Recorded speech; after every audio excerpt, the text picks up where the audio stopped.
Welcome to LOA Today.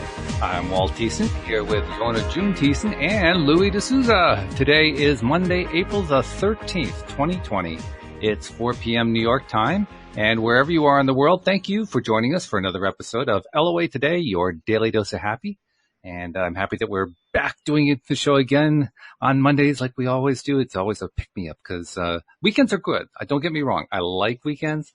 But I miss doing the show. That's the one thing that's not there on the weekend. So I'm glad when we get it back. So how you guys doing? You doing okay there, Uohna? Everything, I can see you got the Northern Lights going, so it can't be too bad. Yes, everything's great down here in balmy Florida. How balmy is it right now in balmy Florida? Well, we're going to turn the air conditioner on, and I usually try not to do that because this island girl likes it to be warm. It's a little warmer than you like. Is that Exactly. the idea? Yeah, okay. I can understand that. That's good. And are things that as warm as that in the UK? I kind of suspect they're not, Louis. They were yesterday, but not today. I mean, we had something like 20 degrees or 22 or something, which is great for this time of the year. It's fantastic. So we're really happy. But today it was significantly cooler, yet still sunny. So, we're still hanging out there in the hammock and making barbecues and all the rest of it. We were having fun. It's a really rough life, I love it. Yeah, that's good. Yeah, I mean, this confinement at home with the kids and playing, it's just terrible. That's the thing. It's all about how you decide to look at it. And when you decide to look at it the way a lot of people are looking at it, it's not all that much fun. But when you look at it that way, the way you're describing, hey, that's pretty good. Life is good when you look at it that way. And that's the good thing. I wanted to take a moment to ask for the help of our listeners, if I might, just like a 30-second little promo here. I'm doing some promotion to reach out to people who have not yet heard about LOA Today and to encourage them to become subscribers. So I've created a post that I'm promoting. It's on the LOA Today page on Facebook. So I'm asking any listener who is willing to do it to go to the page, look for the little promo. You'll see it's got 8 pictures of us, myself and the other 7 co-hosts. And if you could just put a comment on there. I mean, like it, sure, that's great. Sharing it is fine too. But what I'm really looking for are comments telling how much you love LOA Today, because presumably you do. That's why you keep listening to it. Because I want other people who are seeing the promotion to see, yeah, people do actually like this show. It kind of gives them that little bit of an extra push to go give it a try and see what it sounds like. So if you're so inclined, I mean, I'm not obviously in any position to demand it, but and I wouldn't do that anyway. But if you're so inclined, We would. put a little comment there. Well, we'd love to have it, Just do it, guys. Just do it. Just do it. And something else we're just doing today, Uohna has been sending me notes each Sunday before we do a Monday show with ideas for topics. And the topic that she mentioned yesterday is a book that I haven't read in a while, now that I think about it. But it's a good book. And it's not a book. Wasn't there a book by that title? Oh, probably, but I was talking about the course. Okay. Coursera. Oh, you meant the Science of Wellness course from Yale. Okay. Well, there was a book by that same title, though, wasn't there? I realized I had the wrong name. It was Science of Wellness, and I said well-being or something. Ah, okay. Because I'm pretty sure there's a book called The Science of Wellness, and so you got through me there. Yeah. If not, you should write it. So there we go. Okay, well then we'll just take, go back about 10 seconds and we'll redo that section. All right. And we'll say, we're going to be talking about the science of well-being, that's based on the idea of the course that the Yale University professor released to the public last week, or was it 2 weeks ago? I can't remember when it was. But, now, is there a particular reason why you wanted to bring up the course? Because that's an interesting topic too. That's just not the one I had in mind. So tell me what you had in mind. Oh, I've just been enjoying it so much and just learning all kinds of stuff. So I wanted to share and discuss, that's one of the disadvantages of doing online courses is that you don't have a class mate to bounce ideas off and that kind of stuff, so you read something exciting and there's nobody to say, hey, look what I just learned or something like that. So I thought this would be good and other people can probably be motivated enough to go and check out the course too, maybe. Okay, that sounds good. Well, certainly lots of people have been checking out that course. Yes. I don't know what the current numbers. The last I looked, and this was about 4 or 5 days ago, was like 1.3 million people. Oh, it's up to 2 million now. It's over 2 million now? Yeah. Last week I tried to sign on and the site was down. Yeah. So, yeah, okay. Yes, so It's fairly popular. It's fairly popular. Oh, yeah. Now, we're also going to try to do something else today's show. I think Louis probably remembers this. I'm not sure if you do, Uohna, but last week after the show, Louis kind of challenged us, can we do an entire show without reference to that Yes. thing that's been going on? So we're going to try to avoid referencing that thing that's going on. See if we could do it for an entire show, and which we should be able to do. I mean, certainly with a head start about this. An hour, yeah, we can do that. Yeah, we can do that. No problem. And it's a good practice because there's been so much attention given to that other thing that, we have to kind of take the lead, that, Louis is giving us. He's not worrying about what's going on. He just goes out and has fun with his kids in the backyard. This is the main change of mindset thing that we have to make if we want to get through this in a happier place. That's right. And I'm still a bit confused if anybody else has got kids or they've killed them all because it's so quiet out there. We're the only household that is having barbecues and jumping up and down and shouting, and playing. We're just wondering what everybody else is doing with their kids. Well, they're playing video games or watching Netflix or whatever else.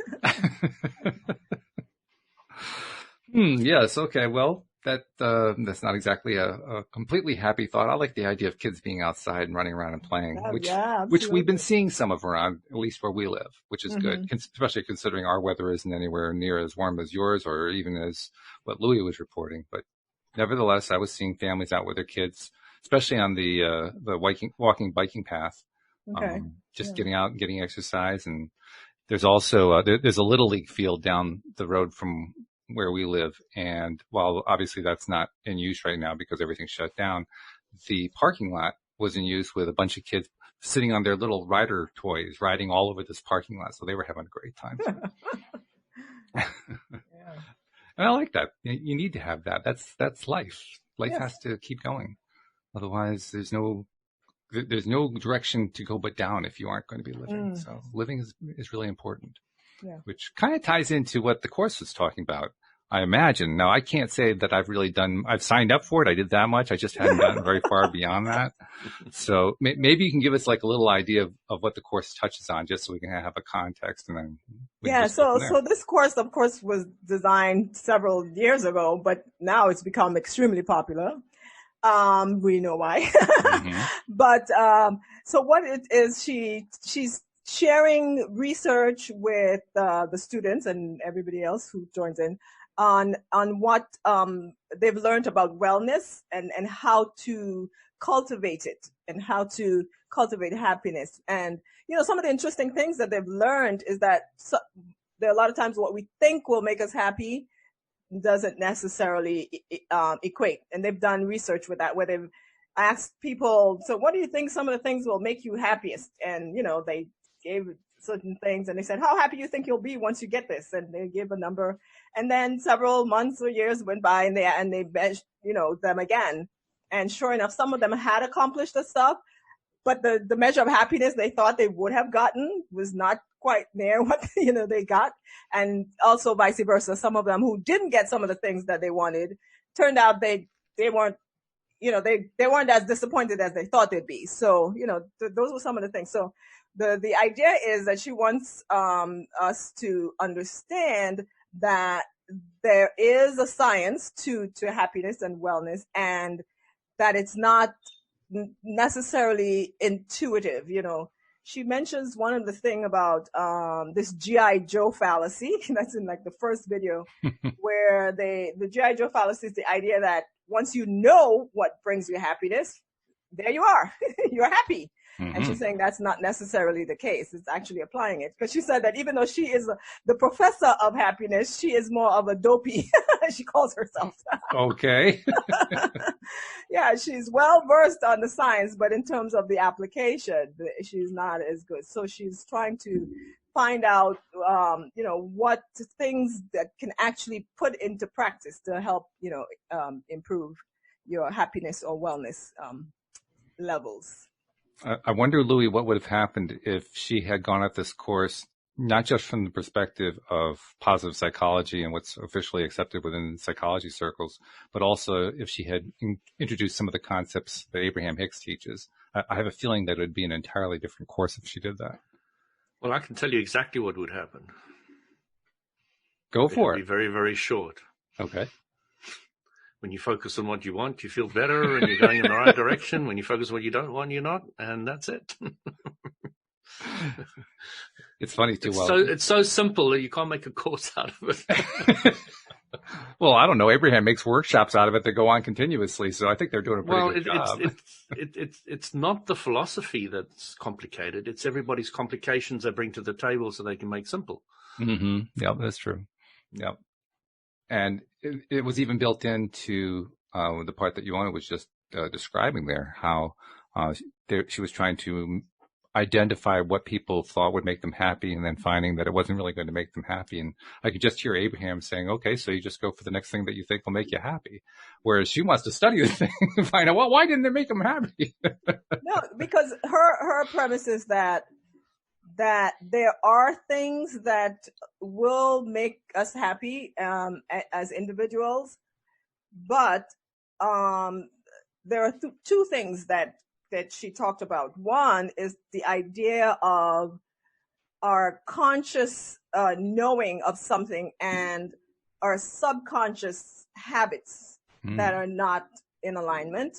Mm-hmm. And then she talked about self-knowledge. Like one of the things in the course for the first week, there's this signature strength assessment that you take. There's like 3 or 4 that she recommends. And you can go on there and take these assessments, and then it helps you to identify your top signature strengths.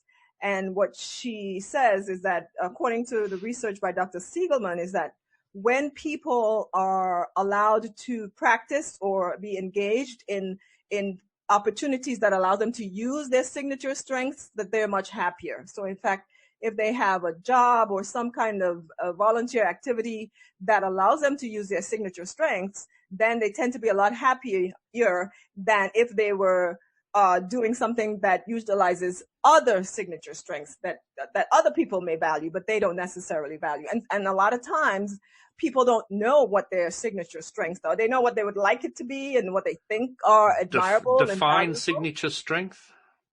Oh, so there's like a bunch of them. Let me see.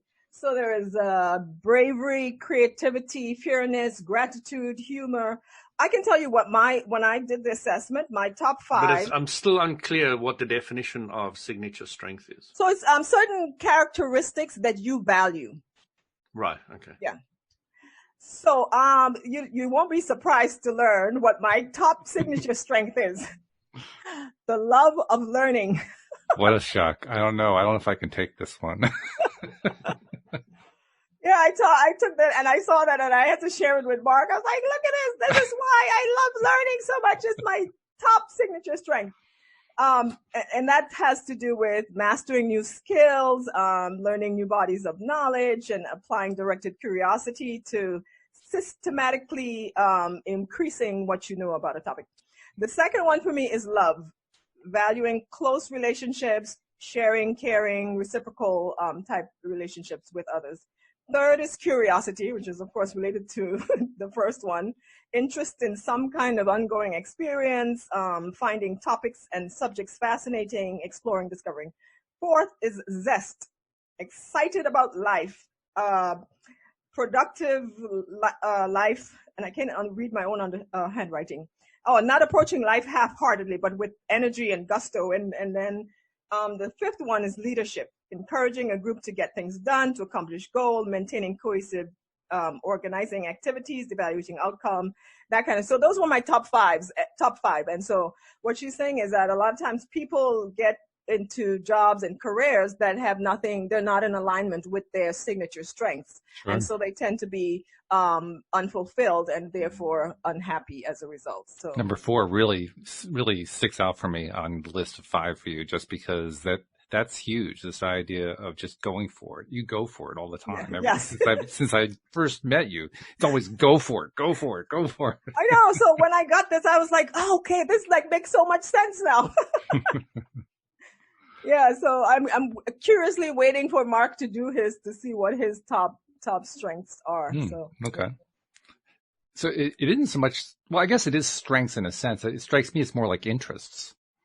Well, the reason she called it strength is because those are the things that you value over the 50 something others. And not only do you value them, you're good at it. You tend to enjoy doing it. And so you can get into the flow very easily in these types of activities. Whereas for other people, it might be more, boring or challenging or some excruciating for other people. But she's saying that, everybody's unique in terms of what we like to do and what we may find some kind of aptitude towards. And so knowing what those are helps in our endeavor to raise our happiness levels. Mm-hmm. Yeah, I mean, it's probably, you say tomato, I say tomato, that kind of thing. But to me, those are interests, and I think interests are really important. Knowing what your interests are. I think I kind of agree with the premise of her course there, that a lot of people really don't have a clear idea of what their interests are, or as you're just calling, or as she's calling them, the strengths. Right. Just they're it's not a common thing in society at large to do that kind of introspective look. Yes. Yeah. And so I'm glad they're doing that. Teaching was a course designed for undergraduates, right? Right. People in college still trying to figure out what they want to do with their lives. And what she found was that a lot of them thought that, making a lot of money and prestige and all this kind of stuff was what they thought were important and what they were striving after. But then they would get into these careers where they would not be fulfilled. And those are probably the reasons why. It reminds me, what you're just saying there reminds me of when Louise and I we went off on a little 2-3 day, actually it was a 1-day trip, now that I think about it, to a spot in Massachusetts last summer, early fall, something like that. And I can't remember exactly when it was. I can't remember which one it was because we did a few of those day trip type things.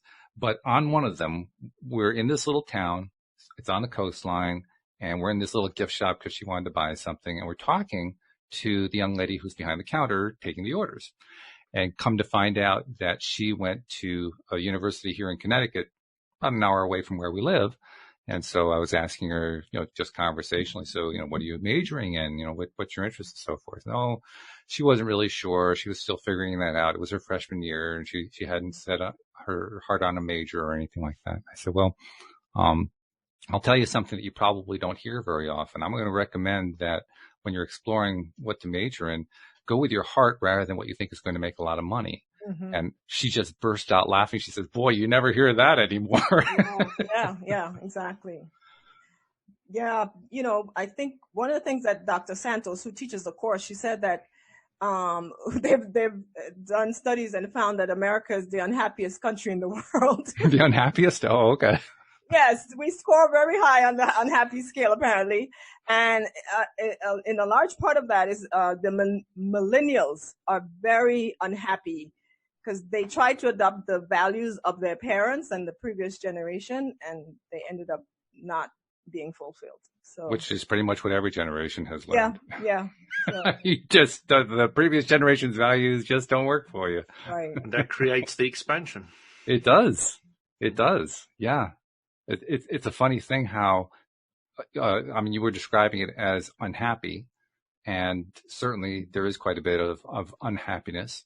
On the other hand, to me, when you said that, I was thinking, well, that's a great opportunity for LOA Today. Mm-hmm. We're going to pick up listeners like crazy.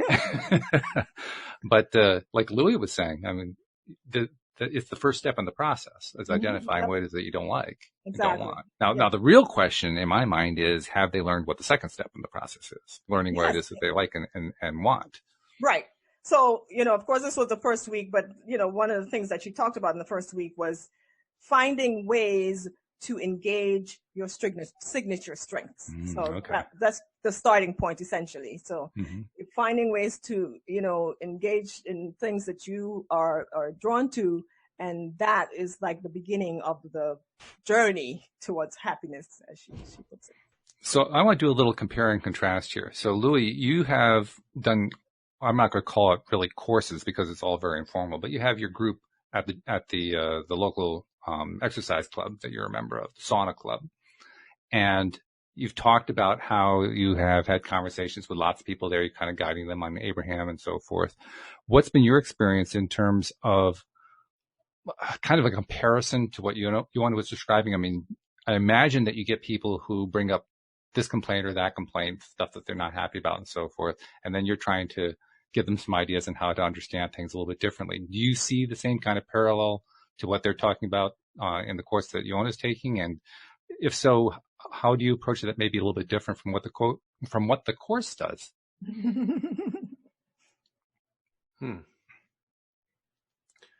I'm not 100% clear how the course is helping them, breaking them down into what they like, what they feel they're good at. I would do that to a degree as well. I would get them to focus more on what they want. Not massively different, I don't think. The thing that I understand very clearly is that I have a strong desire to talk to those people who are interested, and I tend to bump into them all the time. And because I know my point of attraction is drawing the correct people to me, I don't even have to do any work in any of that at all. I just have to be clear about what I want, and then the universe will go and deliver the correct people. So my conversations are really, really good. I mean, they're phenomenal. They are right place, right time, right tempo, right, it's just beautiful. It's a delight for me. It's just so incredibly nice. So it's the fact that it's informal and not an organized course that you sign up online, that doesn't seem to have detracted from the experience at all. Well, I think it's enhanced it by miles because it isn't. Ah. I think that, when you bump into that individual that really gives you that aha on the street or wherever you bump into them, and, it's a really nice experience.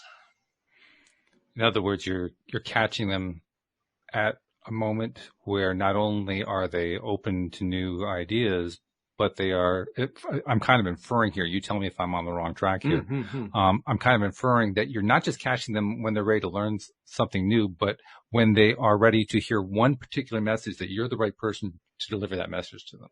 Yes. Yes. Not necessarily perfect all the time, but, I do the best I can to be as clear as I can in the best way I can. And, from the results, from the, shake my hand, thank you so much, it's really been nice talking to you, and I get all of that again and again and again to the degree I'm really, I feel I've hit the nail on the head, and you can always feel when a conversation is going well or when it's not. It's very, very easy. It doesn't take any effort at all. To me, there's an interesting thing going on here. There's a very interesting thing going on here, and it kind of points back to what you were talking about, Uohna, a few moments ago, when you said the one thing that's always missing from an online course is you can't really go interact with the other students and say, look what I just read and so forth. Mm-hmm. And so I'm wondering, what do you think? On the one hand, this course is reaching over 2 million people. Clearly, it's having, on a numeric scale, a gigantic impact. Right. On the other hand, it's missing that other component, which is the one that Louis was pretty much just talking about right now, that personal give and take thing. What do you think the trade-off is there? Is it a good trade-off? Yes, it is a good trade-off. But I actually just joined one of the Facebook groups started by the students. So there are a number of Facebook groups that have been started as far as the that class is concerned. They all have the same name, which is kind of weird. Mm. But I joined one, and I don't think there's an official one because these all have a few hundred people when, there are millions of people taking the class. But the advantage of having a course like this, just like Louis was saying, that, people find him when they're either in a particular situation in their lives, right? And so now that we have this particular situation in the world, mm-hmm. and people aren't able to bump into people, as they should, as they mm-hmm. can in the physical situation, they can go online and find these material, and and they are in a place where they're ready to hear something that they probably would not have been ready to at some other time in their experience, So that's an interesting point, because it's a very valid point. the online, and I mean many people are going online now during this period to promote whatever they want to share or teach or show or whatever. And I think that online has not been given the respect it actually deserves, and I think it's now starting to get that respect. Yes, absolutely. It's changed. It has changed significantly because there are a lot of people in just regular schools, and I think it'll affect us for the rest of our lives, for forever forward from this point. Yep, absolutely. I think it's going to have a marked effect. Yeah, it's going to be completely This would be an different. entirely different experience without the internet. Mhm. Can you imagine all these people find their homes? They're already, kind of pulling their hair out trying to figure out what to do. Take the internet away? Right. So in the old days, ring, ring, ring, ring, ring. Hello, Yeah. you got to stay home. Yeah. Or go back I can't quite imagine it. Go back to when a lot of homes didn't even have telephones. Then you were pretty much stuck. It was your family and your neighbors perhaps, and that was about it. There was not a whole lot more. Well, you were isolated if you wanted it or not. That's right. Well, I saw this cute video of this man. He was celebrating his 90th birthday, so they had him sit out on his lawn, and his entire family drove by in this caravan of cars with balloons and plaques and all saying, "Happy birthday, Grandpa." Mm-hmm. It was really endearing. So that's probably what we would have had to do. Now that you mentioned that, I have been seeing a lot of that in Google News, which is shocking to me. Mm-hmm. I mean, I think it was yesterday. I mean, normally, you know how it is with the news. The news is just negative, negative, negative, negative. Yesterday, I looked at Google News, and I never looked at it for more than like 3 or 4 minutes. That's my maximum. So I don't want to, kind of overwhelm myself, especially with all that other stuff that we aren't talking about. But there were like 3 or 4 articles all in a row about this really great thing that happened and that really great thing that happened. And they had this virtual wedding. And then there was this people who did a birthday celebration. And there was this other person who had a parade for them because it was their birthday. And I mean, it was amazing. I hadn't seen that much positive news on Google News in a long time. Maybe this will be part of the change. Like we were talking about online changing education. Maybe this whole experience will change how the news is carried online and, just what we are drawn to kind of thing. So, which is interesting because Abraham, of course, talks about how the more that you really get inundated by the thing that you don't want, the more that you're driven to come up with what you do want. So, Louis, it's almost as if people are learning Abraham without learning Abraham. Well, the whole thing is we've all been playing with the contrast since birth, since we came into the physical universe, and we've all been learning, and it never stopped. It's just the clarity has changed. Yeah. The awareness has changed. Yeah, that awareness is really ratcheting up. And that's a good thing. I didn't know when I first started the first show in 2020 that I did, and kind of named 2020 in my mind as being the year of clarity. I didn't realize just how strongly true that was going to be. But you just gave one more example of it. There's a lot of clarity that a lot of people are coming to in ways that I'm sure they never really anticipated when the year began. They probably never even thought about it. I did, but most people did. Most people. But I also feel 2020, of course, if you got 2020 vision, you got perfect vision. So, I really think it's going to be a lot to do with the eyes and to do with visualizing. Mm-hmm. That brings me to something. Oh, okay. Well, you have a segue. Let's go for it. Yes, because even though I'm taking this course with the science of wellness, I know that those involved teaching and creating the course are not practitioners of energy psychology or any type of universal law. So, I actually extend my learning outside of the course as far as that is concerned. Mm-hmm. And I tie it into what I have been learning. And so when I was learning about the signature strengths, it led me to go back to some videos I had seen on YouTube. And this is to give credit where it's due. Colin Hiles, I think that's his name. He's actually, I think, from the UK. And he has a series of videos, and he is all about energy and mindset. And he was reminding us that what you experience, what you have, what is reflected in your life is based on your dominant energy, your dominant vibration, which comes from your beliefs, which comes from your thoughts. And, because one of the things that Laurie Santos of Yale was saying is that they know what to do in, logically, as far as their conscious awareness is concerned. But as far as the habits, the subconscious awareness, that's where they have trouble affecting the change.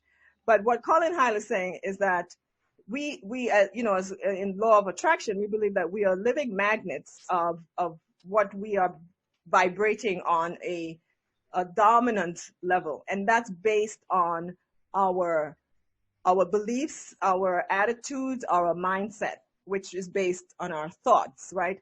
But it's not our conscious thoughts. It's our subconscious thoughts or unconscious thoughts, or the thoughts that are below our awareness, because those predominate. You may have 5 or 6 conscious thoughts, but under that there are 90 something plus thoughts that we're not aware of. And those are the ones that predominate. And those are the ones that determine the energy with which we are vibrating, and then consequently what we're attracting into our lives. And so he has a series of videos talking about, the different laws of the universe, law of attraction being one of them, the law of cause and effect, the law of belief, and how we can use those concepts to then get into that state of mind where we can actually have an impact not just on our conscious thoughts, but on our unconscious or subconscious thoughts, so that we can change the level at which we are vibrating, and therefore attract more of the things that we are desiring into our lives. So I'm trying to draw the connection. Where was the segue? That's the part that I'm missing. All that's very interesting. I like that. I mean, don't get me wrong. I'm just not quite drawing the connection. So, but that's all right. Because it led me to think about habits and how habits are formed or broken, and how habits actually could determine our life. And that's one of the things that Laurie Santos, that's Dr. Santos of Yale, she talks about habits and how habits are formed, from very early in our lives, and how they basically rule our lives for the rest of our lives, unless we make a conscious effort to change those. And it doesn't happen just by our thinking, right? And what I've been learning from other teachers outside of Laurie Santos in other writings, like, Dr. Dispenza and, Dr. Chopra and others, is that when we are wanting to engage the subconscious, it takes more than conscious thoughts. It takes more than our thinking, our logical thinking. We have to go below the surface, and that's not obvious. Well, I got because when I first encountered the law of attraction, and I learned that the thoughts are positive. Sorry, not positive. Thoughts are powerful, and that they can have impact on your life. Thoughts are energy, and I was all excited about that. But what I learned over the years is that what the law of attraction opened me up to was the idea that it's all about energy. And while our thoughts are energy, they are nowhere near as powerful as our emotional energies. Okay. The brain is not as powerful as the heart in terms of the vibrational energy that it sends out into the universe. So let's do a little compare and contrast to what Abraham tells us, because their message is a little bit different, I think, from that. First and foremost, they treat the ideas of consciousness and subconsciousness differently from the way the field of psychology treats it. Am I wrong about that, Louis? I mean, they basically kind of throw out the idea of subconscious as being a separate thing. Well, everything I've heard from Uohna now about these guys talking about subconscious, they're not saying anywhere along the line that you create your own subconscious thoughts or programs. They're not saying that. And to me, that is the first big error in their teaching, because you should not start thinking that the subconscious or unconscious mind is a mind that is put on you or enforced on you. It's something you've done to yourself. So that's not what I'm saying. Thoughts. No, but what I'm saying is you've never anywhere along the way said that these teachers say that you create your subconscious programs. Well, it seems to be something that's inflicted on you, or something that comes from outside, or something that is done to you. So it's a programming, and you have, what the idea is that it's created very early in life, from birth or even before birth up until 4, 5, 6, 7 years. For the most part, the programming is in place, and it is based on your interaction with your world. So the programs are created. Your subconscious mind is there to keep you alive, to keep you safe, and it based on your interaction, what you're seeing, hearing, what you've been taught, whatever's coming into your 5 senses, whatever you're picking up as a child as what is going to keep you safe and keep you alive. Those become the programs that then govern most of your life. Not disagreeing with it, but are they agreeing? Are they stating very clearly that even as a child, you create your own reality and you allow those programs? You wouldn't even have been drawn to those parents if you weren't a vibrational match. Right. I agree with you that true. You may have had some impact in terms of some or all impact. Which one? I'm not sure, but that's not the point that I'm making. The point is you do have a subconscious that is a program that is running. That is created by yourself. No? That is sending out vibrations, and those vibrations are what are predominating as far as what you're attracting in your life. Then when you become aware that, oh, my thoughts are things and they have energy and I can think things, but you think things and they don't manifest. That's because the real powerhouse that's driving the vibrational energy coming from your body are the programs. Those are the thoughts that are predominating. So you said another thing. You said the emotions are more powerful than the thought. Yes. Now, from my simplistic understanding, your thoughts create your emotions. If you think about a certain subject, you will have an emotional reaction to it. And the emotional reaction to it will cause a mental picture again. And it's a cyclic thing that goes from thought to emotion, emotion to thought. And I wouldn't say one is more powerful than the other. I would say that they're probably on par, and both are equally important, I would say. So 2 things I would say to that. One is that the energy coming out, the electromagnetic energy measured from your brain is I forgot what the number is, but anyways, from your heart is like 5,000 times what is coming out from your brain as far as electromagnetic energy is concerned. Fair enough. They proved that you don't think from your brain in any case. So you think from every cell in your body.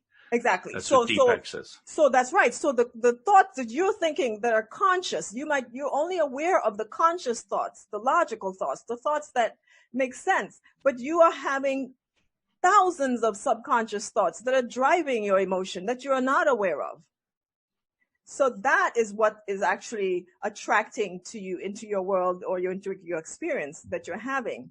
And the other thing, that is why even in the teachings of law of attraction, they tell you when you do any of these various methods of practicing to reprogram, quote unquote, your mind, you have to engage the emotions, because they know that is where the real energy is driving the whole process.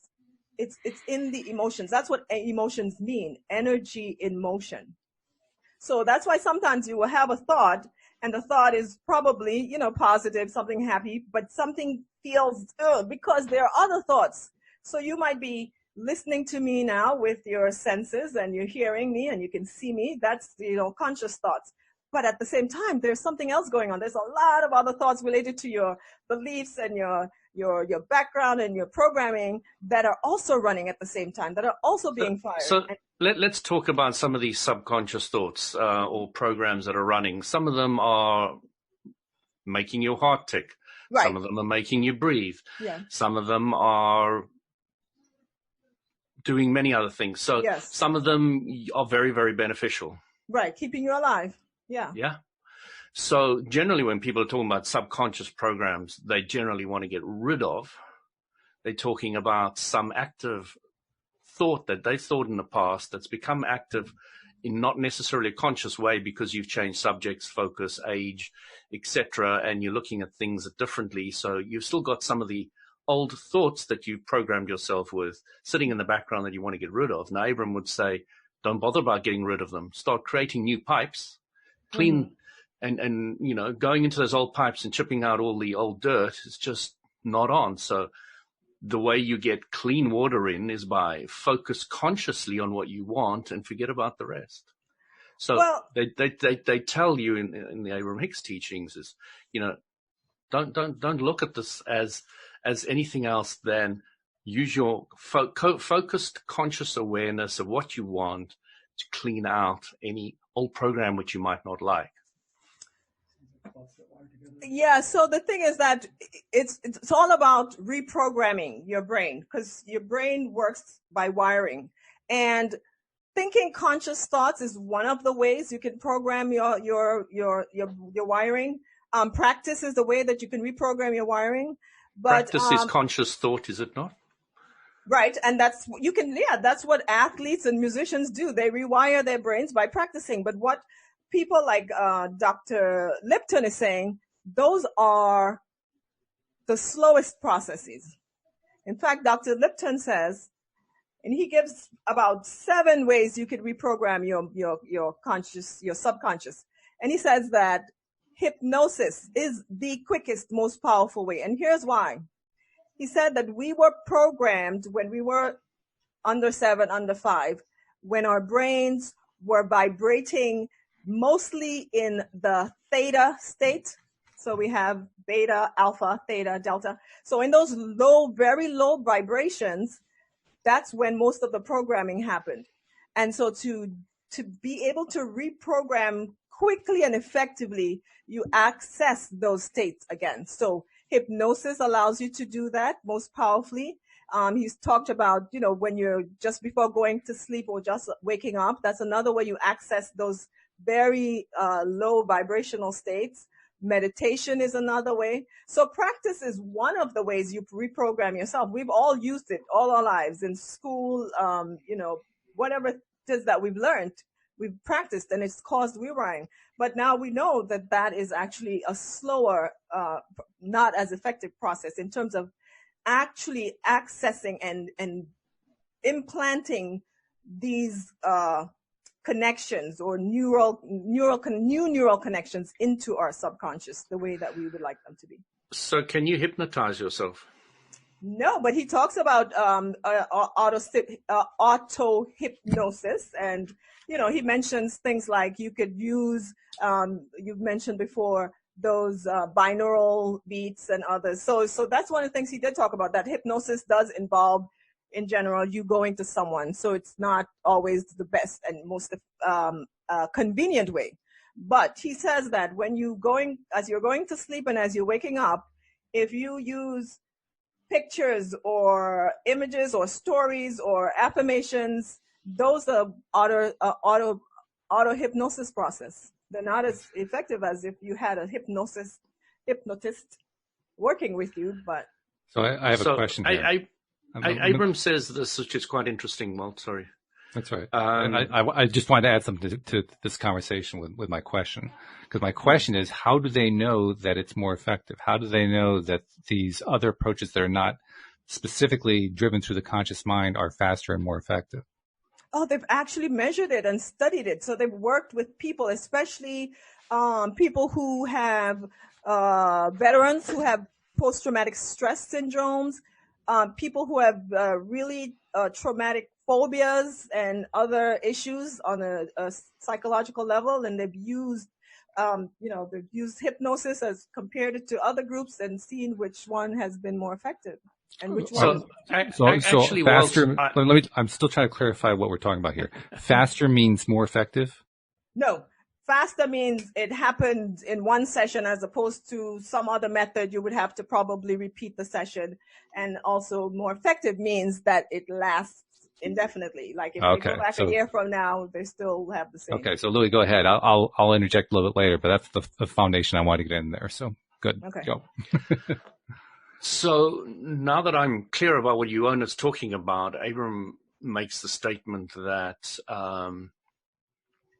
it's easier to get somebody to still the mind than it is to get them to focus on what they want. Now, focusing on what they want is a way of reprogramming, yes. Mm-hmm. And what they are saying is that when you go into a certain, beta or alpha or whatever state, it's more effective.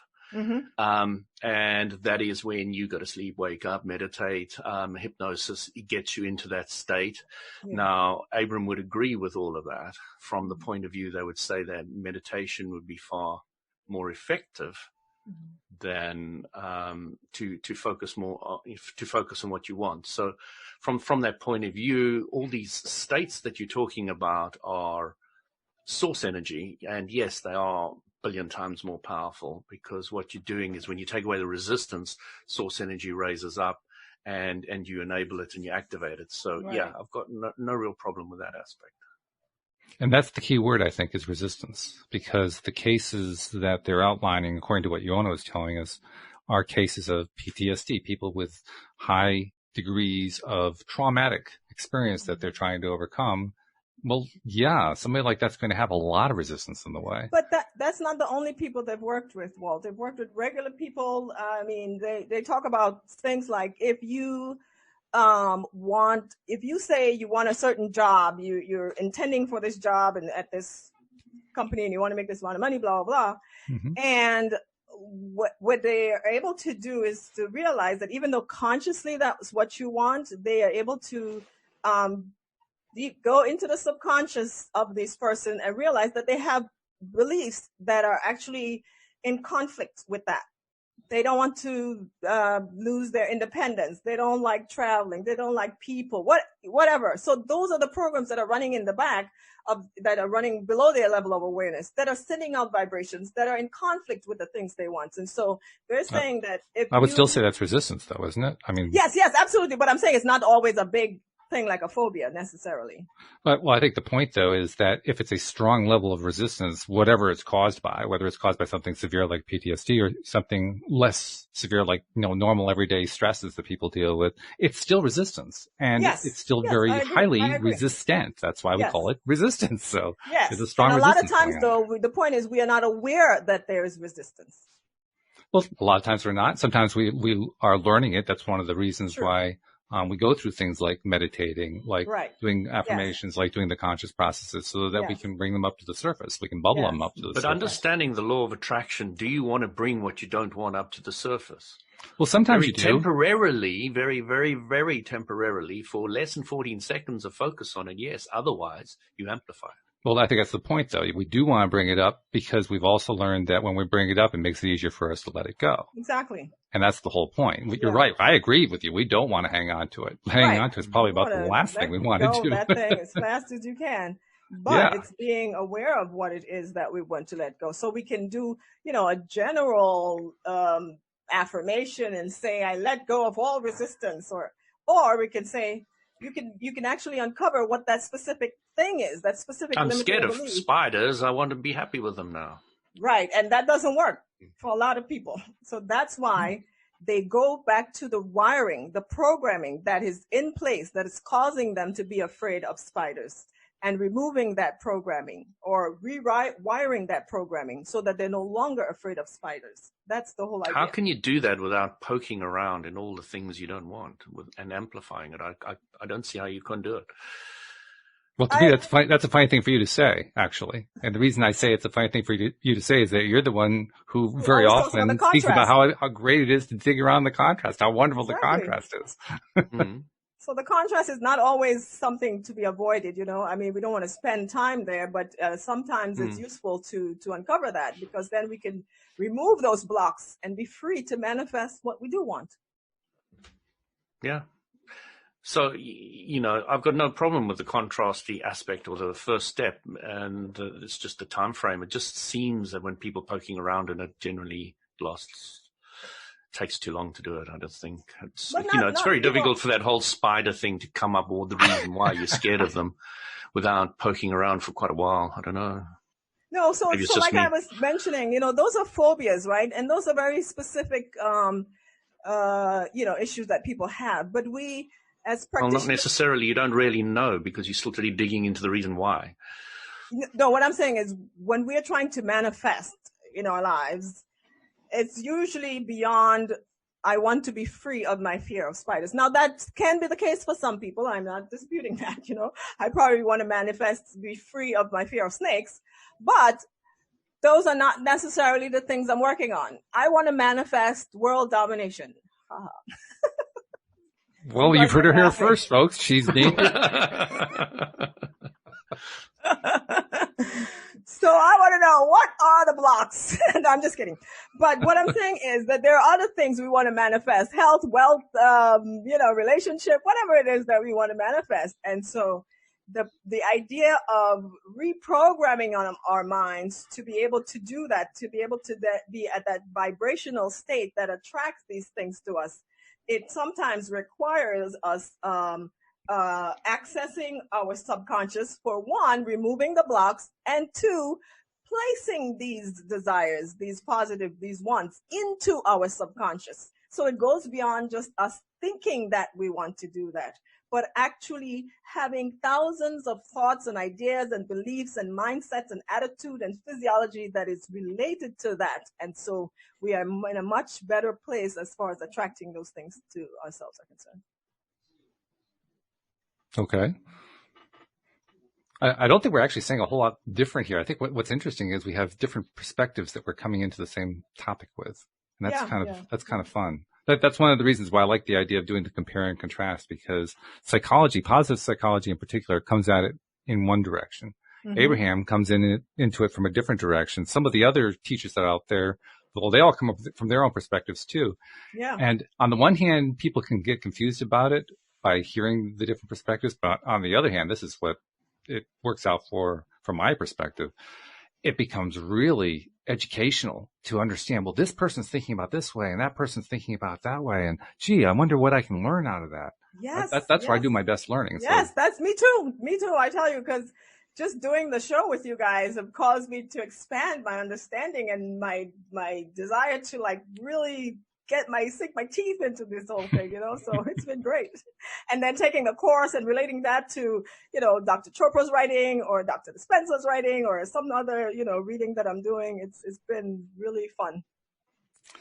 It is an interesting question, though, that we're kind of raising here. The question of, on the one hand, Louis has been kind of our person elucidating the ideas of Abraham, basically saying the most simple approach is the Abraham approach, the approach of following their 5-step process and of, breaking it down really simply to what is interesting to you, what do you like, what is it that you want, what is it that you desire, just keeping it that simple. And on the other hand, you have the positive psychology approach, basically saying, well, the most simple, direct way to get there is to go to the subconscious mind, bypass the conscious mind entirely, start messing around with hypnosis and so forth. And I'm thinking to myself, well, they're two very different approaches, very different approaches, and yet they very much cover the same thing, and that's what's so interesting about it. Because the positive psychologists, they say, Louis always talked about, he always mentioned practice, or is it practice? I think that's what he said. So he said his teacher told him that he was practice.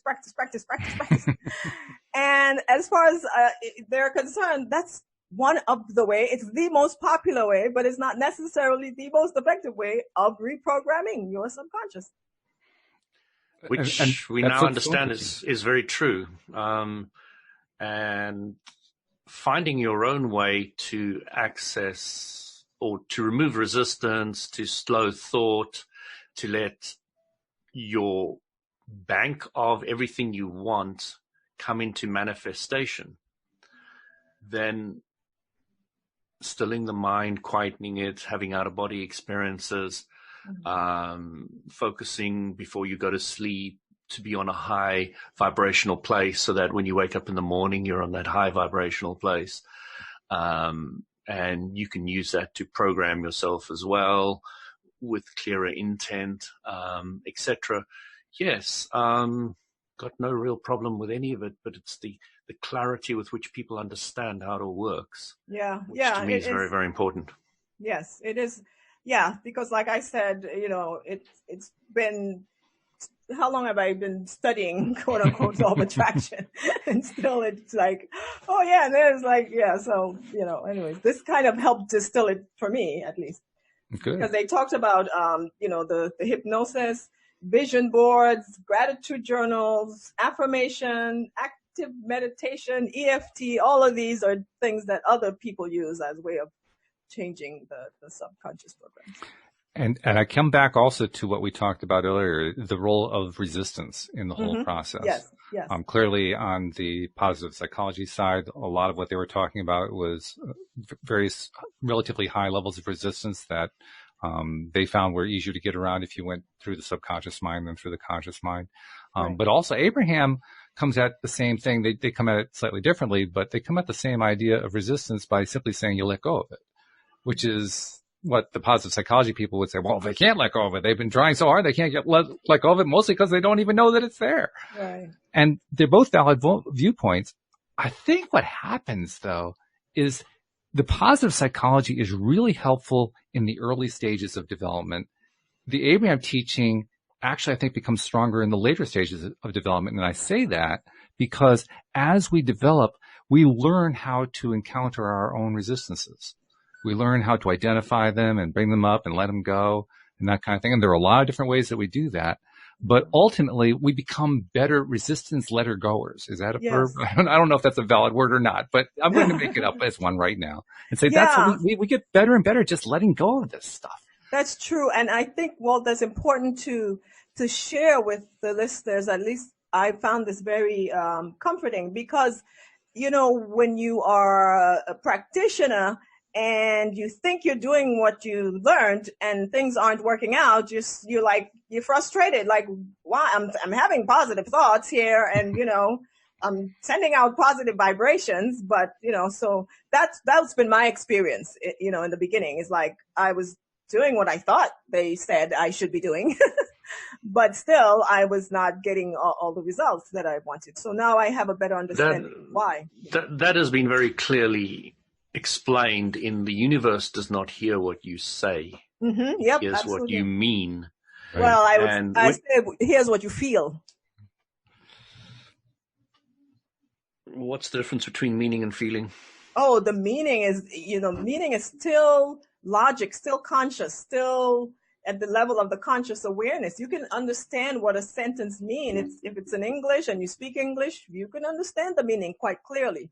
But whether you have accepted the tenets of that teaching such that it has changed or affected your belief, your level of belief, your predominant thoughts about this particular thing is now changed. That's one of the things that Santos was saying.